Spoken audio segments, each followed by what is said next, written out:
Welcome to the Form Fit First Steps to Weight Loss video. Before we begin, I want you to know that I was not always the calorie deficit queen. I was the former dieting yo-yo queen. I tried Weight Watchers, keto, intermittent fasting. I even tried phentermine at one point. And in 2020, I hit my highest weight. And that's when I decided I needed to dig into the principles of nutrition, do things a little differently. I became nutrition coaching certified through the National Academy of Sports Medicine. I got busy being creative in the kitchen, crafting low calorie recipes that would be both satisfying and sustainable for myself and my husband. We took about a year to lose a collective 130 pounds. And in that year, we found food freedom. And we are certain for the first time in our lives that we will not gain this weight back. So now it's your turn to lose the weight and gain food freedom. In this video, I will uncover the first steps taken not just for successful, but for sustainable weight loss. We're going to cover how to calculate your calorie deficit, all the tools you'll need for successful weight loss, setting your water goal, and setting your step goal. I don't want to waste your time, so let's dive into how to calculate your calorie deficit. And I'm going to cover two different ways that you can calculate your calorie deficit.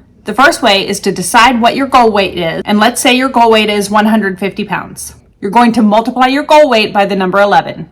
Multiplying 150 times 11 gives us 1,650 calories, so that would be your calorie deficit. This method is really just the simple method. It doesn't take into account your age, your gender, your activity level, or any of that. The second method that I recommend is visiting tdeecalculator.net. And when you visit that website, you'll enter in your gender, your height, your weight, your age. It will ask you what your activity level is. I personally like to underestimate my activity level. You don't have to input your body fat percentage. And once you hit calculate, it will give you your total daily energy expenditure for maintenance calories. This is not your calorie deficit. You will take that number and you will subtract 500 from it in order to get your calorie deficit. And the reason we subtract 500 is because 1 pound of fat is equal to 3,500 calories. And a shortage of 500 calories times 7 days a week equals 3,500 calories, or 1 pound of fat per week. Either one of these methods is a great way to begin eating in a calorie deficit. And you might find that one method gives you a discrepancy of a few hundred calories over the other method. And what I would tell my clients is to choose the calorie deficit that is most sustainable for you. You will know after 2 weeks of eating at that deficit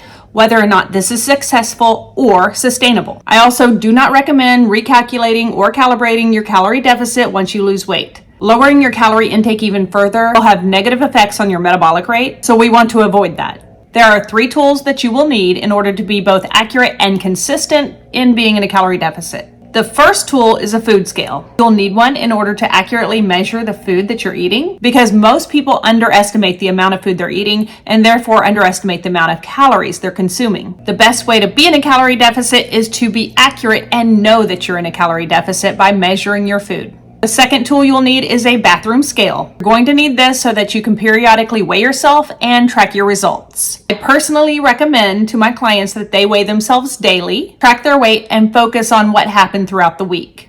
Don't focus on a single day of weight gain because no one loses weight linearly. Focus instead on the overall trend. And the third tool is to use a calorie tracking app. Two that I recommend are MyFitnessPal and Lose It.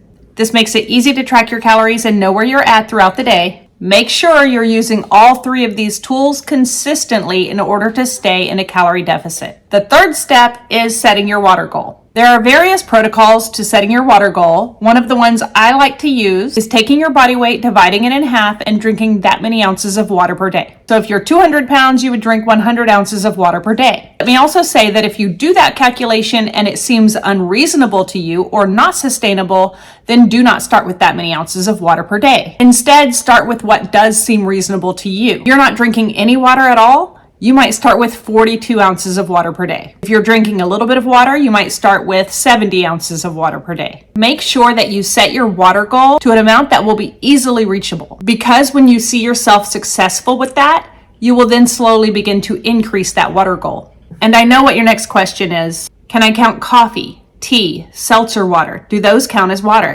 I personally do not count coffee as water. Here's what I tell my clients about the other options. If your tea doesn't have calorie-laden sugar in it, then go ahead and count it as water.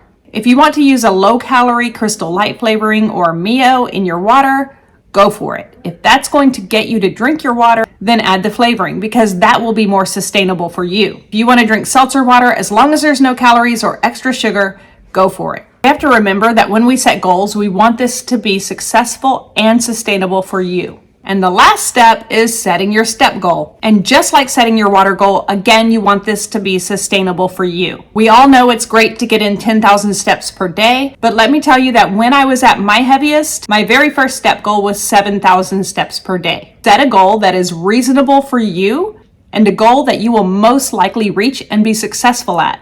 It took me about 4 to 5 months to work up to 10,000 steps per day. Knowing your calorie deficit, using the correct tools to be accurate and consistent with tracking your calories, setting a water goal, setting a step goal, and following through on both are all the very first steps to successful and sustainable weight loss. I want you to know that you too can be successful with weight loss and it can be sustainable for you. If you enjoyed this video, know that I have 5 more videos to guide you in your weight loss journey. So if you're interested in any of these videos, hit that like and subscribe. And if you're interested in a free grocery list or free habit tracker or any of my low calorie recipe ebooks, all things low calorie can be found at thecaloriedeficitqueen.com.